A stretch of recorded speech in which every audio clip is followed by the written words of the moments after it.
அனைவருக்கும் வணக்கம். தமிழரசன் பேசுகிறேன். இன்றைக்கி நம்ம இந்த வீடியோவில் நம்ம எதை பற்றி பார்க்க போகிறோம்னா, குரு தசையை பற்றி பார்க்க போகிறோம். அதாவது 16 வருட குரு தசை எப்படி இருக்கும், எந்த ராசிக்கு பார்க்க போகிறோம்னா ரிஷப ராசிக்கு பார்க்க போகிறோம். காலச்சக்கரத்துக்கு 2ஆம் வீடான 2ஆம் ராசியான ரிஷபராசினியர்களுக்கு அந்த வரப்போகிற அந்த 16 வருஷம் குரு தசை எப்படி இருக்குன்னு பார்க்குறோம். ரிஷபராசி வந்து பார்த்திங்கன்னா 3 நட்சத்திரம் வரும். அதாவது பார்த்திங்கன்னா கார்த்திகை நட்சத்திரம், ரோகிணி நட்சத்திரம், மிருகசீரிஷ நட்சத்திரம். அதாவது கார்த்திகை, ரோகிணி, மிருகசீரிஷம் இந்த 3 நட்சத்திரம் உள்ளடக்கிய ராசி தான் ரிஷபராசி. இந்த கார்த்திகை நட்சத்திரக்காரங்க வந்து பார்த்திங்கன்னா கொஞ்சம் பிடிவாதக்காரங்களா, கொஞ்சம் வைராகமிக்கவங்களா, கொஞ்சம் இறக்க குணம் உள்ளவங்களா, அதெல்லாம் போய் 2 in 1 கலந்துருக்கும். மிருகசீரிஷ நட்சத்திரக்காரங்களுக்கு வந்து பார்த்திங்கன்னா அவங்க கட் அண்ட் ரைட்டாக இருப்பாங்க, நல்லா ஆழ்ந்து சிந்திக்கக்கூடியவங்களாக இருப்பாங்க, வேகமாக செயல்படுறவங்களாக இருப்பாங்க, பிடிவாத குணம் இதெல்லாமே உங்களுக்கு அதிகமாக இருக்கும், பாசக்காரங்களாகவும் இருப்பாங்க. அதேமாதிரி வந்து பார்த்திங்கன்னா இந்த ரோகிணி நட்சத்திரக்காரங்க வந்து பார்த்திங்கன்னா அது ரொம்பவே ஒரு சென்சிட்டிவான ஒரு நட்சத்திரங்க. அம்மா மேலே பாசம்னாலே பார்த்திங்கன்னா அது ரோகிணி நட்சத்திரம் தான். நல்ல ஒரு குணம் இருக்கும் அவங்களுக்கு, ஆழ்ந்து சிந்திக்கக்கூடியவங்களாக இருப்பாங்க. அடிக்கடி உங்களுக்கு மூட் ஸ்விங் வந்துட்டு போகும். 15 நாள் ஒரு மாதிரி இருப்பாங்க, அதுக்கப்புறம் வந்து பார்த்திங்கன்னா மைண்டு மாறும். இதெல்லாமே இந்த ரோகிணி நட்சத்திரக்காரங்களோட குணமாக இருக்கும். ஆனால் ரொம்ப சென்சிட்டிவாக இருப்பாங்க, ரொம்ப பாசக்காரங்களாக இருப்பாங்கன்னு சொல்லலாம் ரோகிணி நட்சத்திரக்காரங்களை. அது ஒவ்வொரு நட்சத்திரத்துக்கு ஒரு கேரக்டர் இருக்குது. நம்ம குருதசையை நம்ம பார்ப்போம் எப்படி இருக்குன்னு, சரிங்களா? அதாவது 16 வருட குருதசை எப்படி இருக்கும் ரிஷபராசிக்கு. அதாவது கார்த்திகை, ரோகிணி, மிருகசீரிஷம் இந்த நட்சத்திரக்காரங்களுக்கு கண்டிப்பாக குருதசை வந்தே தீரும். கார்த்திகை நட்சத்திரக்காரங்களுக்கு வந்து பார்த்திங்கன்னா பிறக்கும் போதே வந்து பார்த்திங்கன்னா அவங்களுக்கு வந்து சூரிய தசை, 2வது வந்து பார்த்திங்கன்னா சந்திர தசை நடக்கும், 3வது அவங்களுக்கு செவ்வாய் தசை நடக்கும், 4வது ராகு தசை நடக்கும், 5வது அவங்களுக்கு குரு தசை நடக்கும். ரோகிணி நட்சத்திரக்காரங்களுக்கு பிறக்கும் போதே சந்திர தசை, அதுக்கப்புறம் வந்து பார்த்திங்கன்னா செவ்வாய் தசை நடக்கும், 3வது அவங்களுக்கு ராகு தசை நடக்கும், 4வது அவங்களுக்கு குரு தசை நடக்கும். மிருகசீரிஷ நட்சத்திரக்காரங்களுக்கு பிறக்கும் போதே செவ்வாய் தசை, 2வது வந்து பார்த்திங்கன்னா ராகு தசை, 3வது தான் உங்களுக்கு குரு தசை நடக்கும். இதுதான் கான்செப்ட். இப்படி தான் அவங்க வாழ்க்கையை கடக்க முடியும், சரிங்களா? யாராக இருந்தாலும் இந்த குரு தசையை கடக்காமல் இருக்கவே முடியாது. ஒரு நல்ல ஒரு ஆயுளோட ஒருத்தர் பிறந்திருக்காங்கன்னா கண்டிப்பாக இந்த தசையை தாண்டாமல் இருக்கவே முடியாது. ஏன்னா ஒரு மனிதனை ஆட்டி படைக்கிறது நவகிரகங்கள் தான். அதில் வந்து பார்த்திங்கன்னா தசா புத்தி தான் ரொம்ப முக்கியம். என்ன தசை நடக்குது, என்ன புத்தி நடக்குது, அந்த கிரகம் எங்கே இருக்குது, உங்களுக்கு போட்டு வாட்டி வதச்செடுக்குதா, இல்லை உங்களை போட்டு உலுக்கி எடுக்குதா, இல்லை நல்லது பண்ண போதா, கெட்டது பண்ண போதா, இதுக்கு காரணமே அந்த கிரகம் தான். அந்த கிரகம் இப்போ ஒரு கிரகம் பாருங்கள், ஒரு குறிப்பிட்ட வருஷம் தசை நடத்தும். ஒரு 10 வருஷம் நல்லா இருப்பாங்க, திடீர்னு 7 வருஷம் கொஞ்சம் டவுன் ஆவாங்க. ராகு தசை ஒரு சில பேர்த்துக்கு அப்படியே தூக்கி விட்டுரும், அப்படியே 18 வருஷம். குரு தசை பார்த்திங்கன்னா டவுன் ஆயிடுவாங்க. இல்லைன்னா குரு தசை வந்து பார்த்திங்கன்னா நல்லா இருப்பாங்க, ராகு தசை உங்களுக்கு டவுன் பண்ணியிருக்கும். இதுக்கு எல்லாமே நவகிரகங்கள் தான். வாங்கிட்டு வந்த வரம், வாங்கிட்டு வந்த கர்மாவை பொறுத்து சில விஷயங்களை அனுபவிச்சாகணும், சரிங்களா? அதுதான் அமைப்பே. இப்போ வந்து பார்த்திங்கன்னா இந்த 16 வருட குரு தசை ரிஷபராசிக்காரங்களுக்கு எப்படி இருக்குன்னு பார்த்தோம்னா, அந்த குரு எந்தெந்த இடத்துல இருந்தால் நல்லது பண்ணுவார்னு பார்த்தீங்கன்னா, குரு எந்த இடத்துல இருந்தால் நல்லா தாங்க பண்ணுவார். பொதுவாகவே 12 கட்டத்தில் குரு வந்து 1ஆம் வீட்டிலேருந்து லக்னத்திலிருந்து 12ஆம் வீடு வரைக்கும் குரு எந்த இடத்துல இருந்தாலும், எந்த லக்னமாக இருந்தாலும் அந்த குரு 12ஆம் இடத்துல லக்னத்திலேருந்து 12ஆம் இடத்து வரைக்கும் எந்த இடத்துல இருந்தால் நல்லது பண்ணுவார். ஆனால் ஒரு சில லக்னத்துக்கு அதுக்குன்னு சில விதிவிலக்கு இருக்குது, சரிங்களா? ஏன்னா அந்த ரிஷப லக்னம், நீங்கள் ரிஷப ராசியில் பிறந்திருப்பீங்க, ரிஷப லக்னத்தில் பிறந்திருப்பீங்க. இந்த குரு தசை வந்து உங்களுக்கு கெடுதல் பண்ணும். அந்த குரு வந்து 11ஆம் இடத்துல இருந்தால் கூட பரவாயில்ல, அவர் 8ஆம் இடத்துலலாம் போய் இருந்து லாக் ஆகிட்டாருன்னா தேவையில்லாத பிரச்சனை, வெளிமாநிலத்தில் போய் கஷ்டப்படுற மாதிரி இருக்கும். பிறந்த ஒரு இடமா இருக்கும், வெளியூரில் போய் கஷ்டப்படுவாங்க, வெளிநாட்டில் போய் கஷ்டப்படுவாங்க. அதே மாதிரி துலாம் லக்னக்காரங்களுக்கு குரு தசை வந்துச்சுன்னா படாதபாடு பட்டுருவாங்க. அது குரு 6ஆம் இடத்துலேயே சம்மந்தப்பட்டு, இல்லை 12லேருந்து 6ஆம் இடத்துல பார்த்துருச்சுன்னா குரு தசை படாதபாடு நொந்து நூடுல்ஸ் ஆகி அப்படி ஒரு வழி ஆக்கி விட்டு அந்த குரு தசையில் என்ன நடக்குன்னா கடன் தொல்லை, வியாதி, ஹெல்த் பிரச்சனை, 16 வருஷம் கடன்லேயே வாழ்வாங்க. வாழ்க்கை வம்பு வழக்கு பிரச்சனை, ஒரு எதிர்ப்புகள் உருவாகும். எல்லாம் இந்த குரு தசையில் கடன், நோய், வம்பு வழக்கு அத்தனை பிரச்சனையும் அந்த குரு தசையில் அவங்களுக்கு கொடுத்துடும். துலாம் லக்னக்காரங்களுக்கும் ரிஷப லக்னக்காரங்களுக்கும். மற்ற லக்னக்காரங்களுக்கு கூட குரு ஒரு நல்ல இடத்துல இருந்துச்சுன்னா கண்டிப்பாக அது ஒரு நல்ல யோகத்தை பண்ணிட்டு போயிட்டே இருக்கும். 16 வருஷம் குருங்க சாதாரண விஷயம் கிடையாது. ஏன்னா ஒரு மனுஷனை பணக்காரனாக்கிறதே அந்த குரு தான். ஏன்னா யாரும் தங்கம் வேண்டான்னு சொல்ல மாட்டாங்க, யாரும் பணம் வேண்டான்னு சொல்ல மாட்டாங்க. ஏன்னா தங்கத்துக்கு அதிபதி குரு, பணத்துக்கு அதிபதி குரு. ஏன்னா ஒரு மனுஷன் பணக்காரனாக இருக்கான், நல்ல கோடீஸ்வரன், லட்சக்கணக்கில் இருக்கான். ஒரு சில பேர் வந்து லட்சாதிபதியாக இருப்பாங்க, ஒரு சில பேர் கோடீஸ்வரனாக இருப்பாங்க. அது அவங்கவுங்க கேட்டகரிக்கு தகுந்த மாதிரி, அதை வாங்கிட்டு வந்து வரத்துக்கு தகுந்த மாதிரி. ஆனால் எல்லோரும் வந்து பார்த்திங்கன்னா ஒரே மாதிரி நல்ல வாழ்க்கை அனுபவிக்கிறாங்களா கேட்டிங்கன்னா கிடையாது. அந்த ஜாதகத்தில் குரு திசை வந்து நல்ல ஒரு இடத்துல இருந்துச்சுன்னா மிகப்பெரிய செல்வந்தராக மாறிடுவாங்க. ஏன்னா பணத்தை கொடுக்குற கிரகமே குரு தான், தங்கத்தை கொடுக்குற கிரகமே குரு தான். ஒரு சில பேர் பாருங்கள் ஃபுல்லாக தங்கமாக போட்டிருப்பாங்க, அப்படியே தங்கத்திலே ஜொலிப்பாங்க. அப்படியே குரு அவங்களுக்கு நல்லாயிருக்கும். எப்போவுமே பணக்காரனாக இருப்பாங்க. அவங்களுக்கு குடும்ப பிரச்சனை இருக்கலாம், மற்ற சரௌண்டிங் கொஞ்சம் பிரச்சனையாக இருக்கலாம், ஆனால் அவங்களுக்கு பண பிரச்சனைன்னு ஒன்று வராது. அதாவது பணம் இருக்கிறவங்களுக்கு வந்து பார்த்திங்கன்னா மனசில் ஒரு சில பேருக்கு நிம்மதி இருக்காது. ஒரு சில பேருக்கு வந்து பார்த்திங்கன்னா கஷ்டப்படுவாங்க, ஆனால் கையில் பணம் இருக்காது. அதுதான் அதுக்கு தகுந்த மாதிரி தான் அந்த விதியை அந்த கொடுப்பினை கொடுக்கும். சரிங்களா? அப்போ பணம் இருக்கிறவங்களுக்கு வந்து பார்த்திங்கன்னா ஜாதகத்தில் கண்டிப்பாக உங்களுக்கு குரு கெடாமல் பக்காவாக இருக்குங்க. அவங்க தான் தங்கத்தை சேர்த்தி வைப்பாங்க, அவங்க தான் பணத்தை சேர்த்தி வைப்பாங்க, போதுங்கிற அளவுக்கு பணம் வரும். அந்த குரு திசையில் கொடுக்கும். இந்த ரிஷப லக்னக்காரங்களுக்கும் துலாம் லக்னக்காரங்களுக்கு மட்டும் குரு வந்து ஒரு இக்கட்டான இடத்துல போய் உட்காந்துருச்சுன்னா 16 வருஷம் அவங்க வீண் தான், வாழ்க்கையே வீண் தான், வாழ்க்கையே போராட்டம் தான்.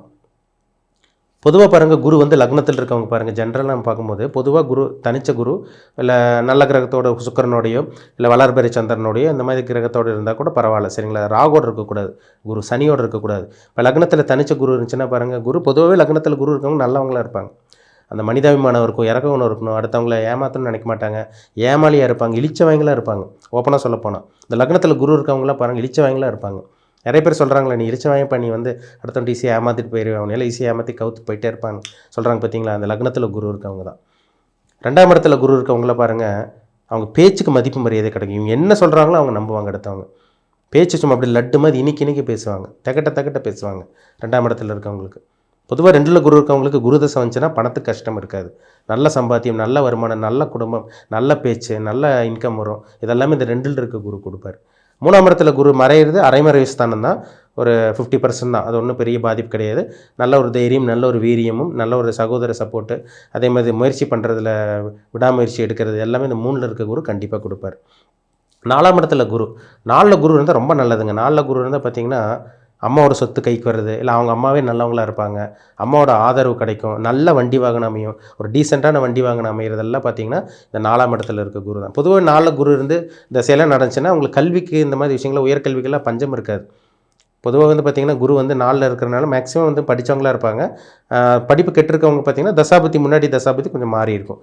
பொதுவாக குரு 4ல் இருந்தால் நல்ல ஒரு வீடு, நல்ல ஒரு வாகனம், நல்ல ஒரு கல்வி, நல்ல ஒரு அம்மா இருக்கக்கூடிய அந்த வாய்ப்புகள் அதிகமாக ஏற்படுத்தி கொடுக்கும் தனிச்ச குரு 4ல் இருந்துச்சுன்னா. 5ஆம் இடத்துல குரு இருந்துச்சுன்னா அது பார்த்திங்கன்னா நல்ல குழந்தை பாக்கியம் கிடைக்கும், தெய்வ அனுகிரகம் கிடைக்கும், குலதெய்வ அனுகிரகங்களுக்கு கிடைக்கும். ஆண் வாரிசு கிடைக்கிறவங்களுக்குலாம் பாருங்கள் இந்த 5ஆம் இடத்துல குரு சம்மந்தப்பட்டிருக்கும். 6ஆம் இடத்துல குரு சம்மந்தப்பட்டுச்சுன்னா வந்து பார்த்திங்கன்னா நல்ல வேலை. பொதுவாக குரு 6ல் மறைஞ்சு திசை நடத்திடுச்சுன்னா பாருங்கள் நல்ல வேலை. ஹெல்த்தில் பிரச்சனை இருக்கும், சின்ன சின்ன வம்பு வழக்கு பிரச்சனை இருக்கும், சில எதிரிகள் இருப்பாங்க, ஆனால் வேலையில் மட்டும் அவங்களுக்கு பிரச்சனை இருக்காது, கண்டிப்பாக சமாளிப்பாங்க. 7ல் குரு இருந்து லக்னத்தை பார்த்தனால அதுவும் நல்லவங்க தான். 7ல் குரு இருந்தாலே நல்ல ஒரு வாழ்க்கை துணை அமையும், ஒரு சாந்தமான ஒரு அமைதியான ஒரு வாழ்க்கை துணை, நல்ல ஒரு இல்லற வாழ்க்கை, நல்ல ஒரு தாம்பத்திய வாழ்க்கை அமைகிறதெல்லாம் இந்த 7ஆம் இடத்துல தனிச்சிருக்க குரு கண்டிப்பாக கொடுப்பார். 8ஆம் இடத்துல குரு, 8ல் குரு மறைஞ்சிட்டாலே வந்து பார்த்திங்கன்னா மேக்ஸிமம் பாருங்கள் 8ல் குரு மறைஞ்சு தசையை நடத்திடுச்சுன்னா வெளிநாட்டில் செட்டில் ஆவாங்க, வெளியூரில் செட்டில் ஆவாங்க, படிக்கிறதுக்காக போவாங்க. பிறந்த ஊர், பிறந்த மாநிலம், இந்த ஏரியா விட்டு போகக்கூடிய அந்த அமைப்பு எல்லாமே 8ஆம் இடத்துல இருக்க குரு தான். ஷேர் மார்க்கெட்டில் சம்பாதிக்கிறவங்க, திடீர்னு பணமே இல்லைன்னு சொல்லிட்டு திடீர்னு கையில் பணம் வந்து சம்பாதிக்கிறவங்க, திடீர்னு பெரும் பணத்தை பார்க்குறவங்க, ஜாக்பாட் அடிக்கிறவங்க ஜாதகமெல்லாம் 8ஆம் இடத்துல தனிச்சிருக்க குரு கெட்டு போகாமல் இருக்கும். அப்படி இருக்கவங்க தான் அந்த மாதிரி அந்த அமைப்பே வரும். விபரீத ராஜயோகம்னு சொல்லுவாங்க. 9ஆம் இடத்துல இருக்க குரு வந்து பார்த்திங்கன்னா அது ஒரு நல்ல ஒரு அமைப்பு தாங்க. ஓடி போனவனுக்கு 9ல் குருன்னு சொல்லுவாங்க. ஓடியெல்லாம் போகிற மாதிரி அந்த மாதிரி வாய்ப்பு வராது. பிறந்த ஒரு விட்டு கொஞ்சம் தள்ளி இருக்கிற மாதிரி இருக்கும். படிக்கிறக்காக வெளியூர் போகிற மாதிரி அந்த மாதிரி சில அமைப்பு ஒரு ஏற்படுத்தி கொடுக்கும். வெளியூர் பிரயாணங்கள், அடிக்கடி ட்ராவல் பண்ணுறது, ஒரு பிஸியாகவே இருக்கிற மாதிரி வரும். தொழிலையும் வேலையில் வந்து பார்த்திங்கன்னா நல்ல ஒரு பொசிஷனில் நல்ல ஒரு முன்னேற்றம் தரக்கூடிய அந்த காலகட்டமாக அந்த 16 வருஷ தசை அந்த 9ஆம் இடத்துல இருக்க குரு கண்டிப்பாக கொடுப்பார். பொதுவாக குரு 9ல் இருக்கிறது ரொம்ப நல்லது. 9ல் குரு இருந்தால் பார்த்திங்கன்னா லக்னத்தை பார்த்துருவார். அப்போ இவங்களுக்கே வந்து பார்த்திங்கன்னா ஜாதகருக்கே நல்ல ஒரு பிரைட்டான ஃப்யூச்சரை சில விஷயங்கள் அமைச்சு கொடுத்துரும். 10ல் குரு இருந்தால் தொழில் மாற்றம், இடம் மாற்றம், வேலை மாற்றம், அதே மாதிரி வந்து இப்போ பார்த்திங்கன்னா ப்ரொமோஷன், பதவி உயர்வு, ஏதோ ஒரு மாற்றத்தை கண்டிப்பாக இந்த 10ஆம் இடத்துல இருக்க குரு கண்டிப்பாக கொடுப்பார். 11ல் குரு இருந்துச்சுன்னா பணத்தை அப்படியே கொட்டி கொடுக்கக்கூடிய குருவாக இந்த 11ல் இருக்க குரு கொடுப்பார். எந்த அமைப்பில் இருந்தாலும் சரிங்க, குரு வந்து இப்போ எந்த லக்னமாக இருந்தாலும் 11ல் குரு இருந்தால் பணம் இல்லாமல் அவங்க இருக்கவே முடியாது. எப்படி கடன் இருக்கும், எனக்கு எவ்வளோ பெரிய பணக்காரங்களாவது கடன் இருக்க தான் செய்யுது, ஆனால் பணத்துக்கு உங்களுக்கு பஞ்சம் இருக்காது. அப்படியே ரோலிங்லேயே ரொட்டேஷன்லேயே வாழ்க்கை அப்படியே ஸ்மூத்தாக போகிறது கண்டிப்பாக அந்த 11ல் இருக்க குரு கொடுக்கும். இல்லைன்னா அதிகப்படியான வளர்ச்சி, அதிகப்படியான லாபங்கள், நல்ல ஒரு முன்னேற்றம் தரக்கூடிய அந்த காலகட்டமாக அந்த 16 வருஷம் இந்த 11ல் இருக்க குரு கண்டிப்பாக கொடுப்பார். 12ஆம் இடத்துல குரு இருக்கிறவங்களுக்கு வந்து பார்த்திங்கன்னா தூக்கம் நல்லா வருங்க.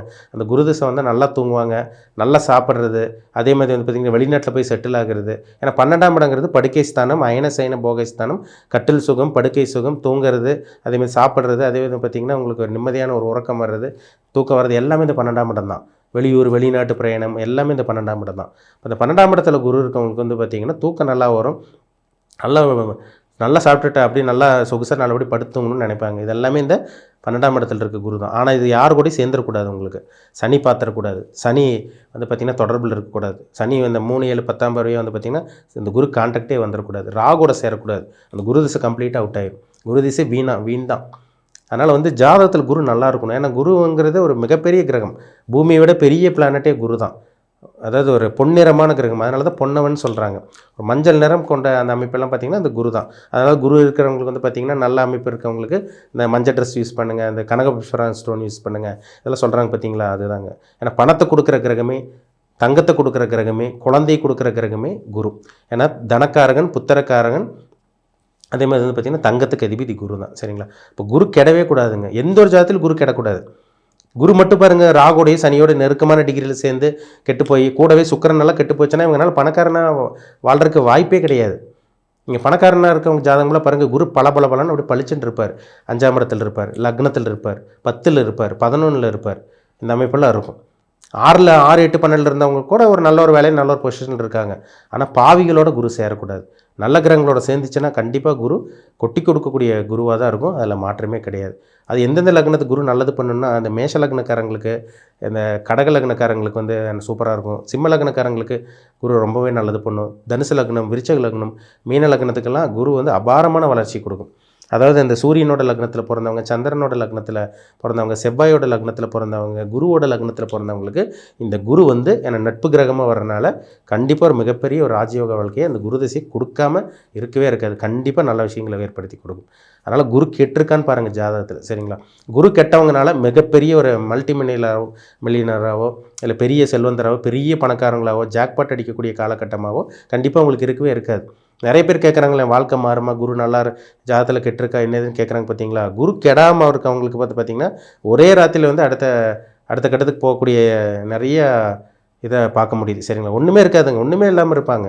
திடீர்னு வந்து பார்த்திங்கன்னா அவங்களுக்கு வந்து பார்த்திங்கன்னா ராகுதசை முடிச்சிருக்கும். குருதசை ஸ்டார்டிங் அப்படியே ராகுதசை எண்டிங்லேயே அப்படியே உங்களுக்கு அடுத்த கட்டத்தை அப்படி தூக்கி விட்டு போயிட்டே இருக்கும். இந்த மாதிரி வேலையெல்லாம் குரு வந்து ஒரு மேஜிக் மாதிரி வேலை செய்யும். சரிங்களா? அது அந்தந்த லக்னத்துக்கு குரு நல்லா இருக்கணும், கெடக்கூடாது. அதுதான் ரொம்ப முக்கியம். பிறப்பு ஜாதகத்தில் ஏன்னா ரிஷபராசிக்காரங்க, நீங்கள் ரிஷப லக்னத்தில் ஒரு சில பேர் பிறந்திருக்கலாம், அவங்களுக்கு குரு கண்டிப்பாக நல்ல விஷயங்கள் கொடுக்காது. ரிஷபராசி ரிஷப லக்னத்தில் பிறந்தவங்க பாருங்கள், குரு திசை வரும்போது படாதபாடுபடுவாங்க. என்ன லக்னம்னு பாருங்கள், என்ன லக்னத்தில் பிறந்திருக்கீங்க. ஏன்னா அவங்க கண்டிப்பாக உங்களுக்கு சந்திரன் வந்து உங்கள் ஜாதகத்தில் உச்சமாக தான் இருப்பார். ரிஷபராசியில் பிறந்தீங்கனாலே சந்திரன் உச்சத்தில் தான் இருப்பார். குரு வந்து பார்த்திங்கன்னா நல்ல இடத்துல இருந்து நல்ல ஒரு கிரகங்களோட சேர்ந்து நல்ல ஒரு கிரகங்களோட பார்வை ஏற்பட்டு சுபகிரகத்தோட வீட்டில் இருந்தால் கண்டிப்பாக இந்த குரு திசை 16 வருட குரு திசை ஒரு மிகப்பெரிய செல்வந்தராக, மிகப்பெரிய கோடீஸ்வரனாக, கடன் இல்லாத வாழ்க்கை, ஒரு நிம்மதியான ஒரு சொகுசான ஒரு டீசெண்டான ஒரு வாழ்க்கை கண்டிப்பாக ஏற்படுத்தி கொடுக்குங்கிறதுல மாற்றமே கிடையாது. உங்கள் தனிப்பட்ட ஜாதகத்தில் குரு எங்கே இருக்கார், எந்த அமைப்பில் இருக்கார், யாரோடு இருக்கார், யாரோட சேர்ந்துருக்காரு, யாரால் பார்க்கப்பட்டிருக்காங்க, யாரோட வீட்டில் இருக்காங்க, இந்த அமைப்பெல்லாம் பார்த்து தெளிவாக தெரிஞ்சுக்கோங்க. அது ரொம்ப நல்லது. சரிங்களா? அப்போ நம்மளுக்கு ஒரு தெரிஞ்சிடும், கிளாரிட்டி கிடச்சிரும். இந்த காலகட்டங்கள் இப்படி நடக்கும், இது இந்த காலகட்டம் இப்படி நடக்காது, நம்மளுக்கு ஒரு தெளிவான ஒரு ஐடியா கிடைக்கும். அதை பார்த்து நம்ம அப்படியே லைஃப் மூவ் பண்ணிட்டு போயிட்டே இருக்கலாம். சரிங்களா? அதனால் பிறப்பு ஜாதகத்தில் குரு எங்கே இருக்காருன்னு பார்த்து தெளிவாக தெரிஞ்சுக்கோங்க. மீண்டும் அடுத்த பதிவில் சந்திக்கும் வரை உங்களிடமிருந்து விடைபெறுவது உங்கள் சோதரர் தமிழரசன். நன்றி, வணக்கம்.